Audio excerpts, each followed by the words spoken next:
有这，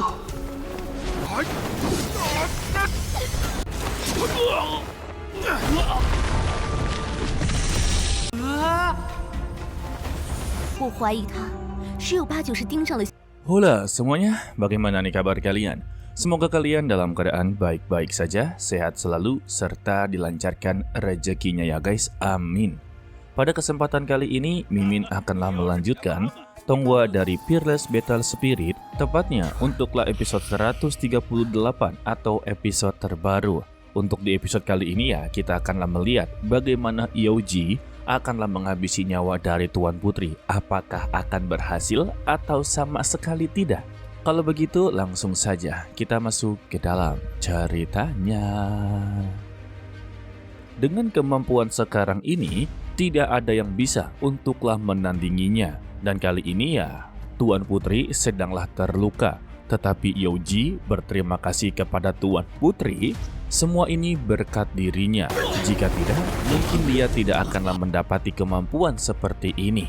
Jadi, sebagai tanda terima kasihnya, dia akanlah menghabisi nyawanya. Dan dia langsunglah mengarahkan tombaknya. Tetapi siapa sangka kalau Long Tian mencoba untuklah menahannya. Sehingga ya tubuhnya tertusuk dengan tongkat. Dan dia meminta kepada Tuan Putri untuklah pergi dari sini. Sembari mengempaskan tubuhnya. Namun, Yaoji sama sekali tidaklah mempedulikan kehadirannya. Dia langsunglah mematahkan tongkatnya sembari berkata kalau dia benar-benar begitu sangatlah bodoh. Mempertaruhkan nyawanya kepada orang yang sama sekali tidaklah dia kenal. Namun, jika memang dia inginlah mati, itu tidaklah menjadi masalah. Lalu, Yaoji kembali melompat ke arahnya Tuan Putri. Sedangkan ya, untuk Tuan Putri hanya bisa menahan seadanya, sembari berharap kalau Duan Qing akanlah datang untuk membantunya. Benar saja, doanya langsunglah terkabulkan. Akhirnya, Qinan berada di sana, sembari bertanya apakah dia baik-baik saja. Lantas ya, Yaoji yang begitu sangatlah dendam kepada Duan Qing, akhirnya bisa untuklah bertemu. Dan kali ini dia mengaku jauh lebih kuat daripadanya. Jadi ya percuma saja dia datang untuklah menolongnya, karena dia juga akanlah meninggal dunia. Ditambah dia mengucapkan kalau untuk kali ini dia tidak akanlah benar kalah dari orang yang sama untuk ketiga kalinya. Dan mereka pun memulai pertarungan. Sedangkan ya untuk Tuan Yin ternyata masihlah menyaksikan pertarungan.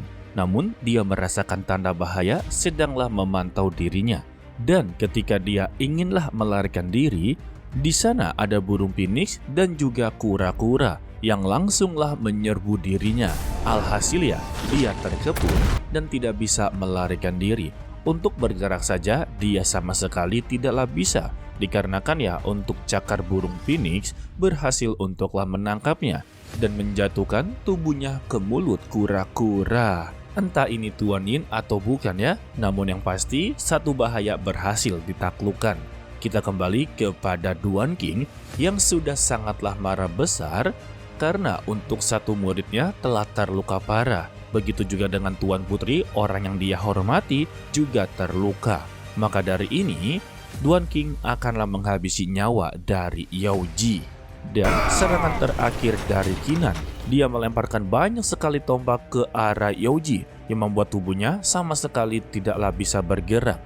Dan pada akhirnya tombak-tombak tersebut mengenai tubuhnya, bahkan melubangi tubuhnya sampailah dia mati dalam keadaan berdiri. Entah ini berakhir atau belum ya, karena masih belum dipastikan, sebab untuk Duan Qing alias Qinan langsunglah menghampiri muridnya dan mempertanyakan keadaannya. Dan siapa sangka ternyata dia baik-baik saja. Wadah, padahal tubuhnya telah tertusuk. Sebagai gurunya, Duan Qing merasa begitu sangatlah bersalah. Dan dia pun memberikan sebuah pil penyembuhan agarlah luka-lukanya bisa untuklah pulih. Setelah dari semua itu juga, Duan Qing kembali untuklah memeriksa keadaan di sekitar, apakah masih ada tanda bahaya atau sama sekali tidak. Setelah menggunakan mata dewanya, ternyata ya di sekitarnya sama sekali tidak ada tanda bahaya. dia meminta kepada hewan surgawi yaitu burung phoenix dan juga si kura-kura ini untuklah bersembunyi. Dikarenakan ya, untuk pasukan kekaisaran akanlah segera tiba. Dan mereka langsunglah masuk ke dalam tubuhnya. Sebelum itu ya, si kura-kura ini memberitahu kalau ular hitam yang tadi dia makan adalah hewan peliharaan kesayangan dari Tetua Yin. Sudah pasti dia akanlah membalaskan semua ini. Hanya saja ya, si kura-kura ini berpikir kalau untuk Tetua Yin berhasil untuklah menyusup ke kerajaan kuno sejauh ini, sudah pasti ada orang dalam yang telah berkhianat kepada kerajaan. Balasan dari Duan Qing kalau dia akanlah langsung mempertanyakan semua ini kepada Gunung Tao. Tidak lama dari itu datanglah pasukan kekaisaran yang akanlah menyelesaikan semua sisa-sisanya. Sedangkan untuk kedua hewan surgawi ini yang telah berada di lautan kesadaran dari Qinan menjadi begitu sangatlah terkagum-kagum. Padahal ya di usia dia yang begitu sangatlah muda tetapi memiliki lautan kesadaran yang begitu sangatlah luas. Yang dimana kita tahu semakin luasnya lautan kesadaran maka dia memiliki kemampuan yang tidaklah terbatas. Terutama untuklah energi spiritualnya guys. Dan secara tiba-tiba, roh primordial milik dari Qinan yang masihlah berbentuk kecil telah melewati mereka berdua. Hal ini membuat mereka kembali takjub. Tetapi ketakjuban mereka belumlah berhenti. Karena di depan mereka ada Empress Feiyu yang mereka panggil sebagai Yang Mulia Permaisuri. Dan mereka juga meminta maaf atas tindakan mereka yang tidaklah begitu sopan. Dari sini ya kita sudah tahu kalau kedua hewan surgawi ini ternyata bagian dari Empress Feiyu. Ya, mau bagaimanapun juga Empress Feiyu ini adalah dewi di masa kuno. Dan karena sosok mereka berdua begitu besar serta makan tempat, Empress Feiyu langsunglah mengubah mereka menjadi kecil layaknya seperti roh primordial dari Qinan. Alhasil ya, Qinan memiliki teman untuklah bermain di lautan kesadarannya guys. Lalu pada malam harinya, Tuan Putri sungguhlah begitu terkejut-kejut karena untuk kultivasi dari Qinan alias Duan Qing telah meningkat begitu sangatlah pesat. Dan Qinan berterima kasih kepada Tuan Putri, semua ini juga berkat darinya. Karena ya, dia telah menyerap begitu banyak batu primordial dari batalion Xuan Wu. Tidak sampai di situ juga, Tuan Putri sungguhlah begitu baik hati. Dia telah menyiapkan banyak sekali anggur untuklah dimiliki oleh Qinan. Ya, ini mah ujung-ujungnya anggurnya akanlah diambil oleh dua orang. Yang tak lain yaitu Empress Feiyu dan juga Xian Miao Miao.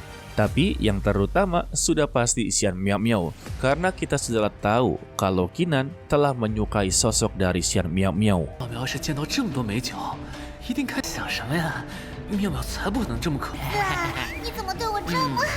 Setelah pemberian anggur, Tuan Putri juga membicarakan hal yang begitu sangatlah penting, yaitu permasalahan dari Camp Baihu alias markas besar dari Harimau Putih. Karena untuk saat ini ya, mereka tidak dapat memastikan bahwa Batalion Macan Putih dan Gunung Tao telah melakukan sebuah kerjasama. Sebab semenjak Batalion Harimau Putih terbentuk, pihak mereka selalu memendam niat yang tidaklah murni kepada kerajaan. Jadi ya ada maksud tertentu untuklah kerajaan tersebut. Meskipun ya mereka ini telah menjadi bagian dari kerajaan untuklah di bagian keamanan. Tetapi ya tetap saja ada niat terselubung guys. Jadi dugaan dari Tuan Putri kalau ada 80-90% kemungkinan kalau Harimau Putih akanlah menyerang sang kaisar. Dan dia khawatir jika nantinya upacara pemujaan surga benar-benar terjadi, maka itu adalah saatnya Camp Baihu untuklah bergerak. Dan kebetulan ya untuk upacara pemujaan akanlah dilakukan esok hari. Mendengar ini, Duan Qing artinya mendapati tugas yang begitu sangatlah berat. Pertama-tama, dia haruslah mencari apa isi dari potret mendiang kaisar. Kedua, dia juga haruslah melindungi nyawa dari Tuan Putri serta dari sang kaisar. Wadah. Yang ketiga, membuktikan apakah camp besar dari Harimau Putih ini memiliki niat terselubung atau sama sekali tidak. Lalu untuk keesokan harinya, acara pemujaan surga benar-benar dimulai. Kinan juga mendapati informasi yang begitu jelas dari sang Tuan Putri, yang dimana sebelum mendiang Kaisar naik tahta, maka dia akanlah meninggalkan harta karun tertinggi dan sebuah ramalan di dalam patung tersebut. Jadi ya artinya bahwa selama upacara pemujaan surga 1000 tahun ke depan, akan ada yang namanya seorang kultivator yang memiliki jiwa bela diri tingkat 8 tingkat bumi, atau sebut saja sebagai pewaris atau penerus. Dan nantinya harta karun ini akanlah berubah menjadi jiwa bela diri tingkat surga untuklah menentang takdir baginya. Dan jiwa bela diri ini akanlah memilih tuannya sendiri. Ya, ujung-ujungnya yaitu Kinan sendiri. Dan jika seseorang yang mendapati jiwa bela diri ini, maka dia akanlah mendapati kesempatan untuklah menerobos ke Martial Ancestor. Wadah. Dan itu adalah ranah ketiga dari puncak bela diri, guys. Oke lah, sepertinya cukup sampai di sini saja dulu untuklah video kali ini. Mimin ucapkan terima kasih kepada kalian yang telah menonton sampai akhir. Pesan dari Mimin, tetaplah menjadi orang yang baik walaupun itu sangatlah sulit. To be continue, sampai jumpa di video berikutnya. Bye-bye.